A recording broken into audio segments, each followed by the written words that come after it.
हजरत नवाज बिन सुमान रज़ियल्लाहु ताला अन्हु से रवायत है कि एक रोज रसूलुल्लाह सल्लल्लाहु अलैहि वसल्लम ने दज्जाल का जिक्र फरमाया तो हमने पूछा कि जमीन पे उसका घूमना किस तेजी से होगा।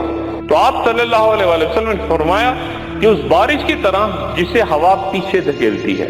वो एक कौम के पास आएगा और उन्हें अपने आप पर ईमान लाने की दावत देगा। वो ईमान ले आएंगे और उसकी बात मान लेंगे। चुनांचे वो आसमान को हुक्म देगा कि बारिश बरसाए, जमीन को हुक्म देगा कि वो नबातात उगाएं, और शाम के वक्त जब जानवर चरागाहों में वापस लौटेंगे तो वो खूब मोटे ताजे नजर आएंगे और ये उस कौम का दज्जाल पर ईमान लाने का सिला होगा। फिर वो दूसरी कौम के पास जाएगा और उन्हें खुद पर ईमान लाने की दावत देगा, लेकिन वो उसकी दावत का इनकार कर देंगे। चुनांचे दज्जाल वहां से चला जाएगा, उन लोगों पर कहसाली मुसल्लत हो जाएगी और उनके मालों में से कुछ भी उनके पास नहीं रहेगा।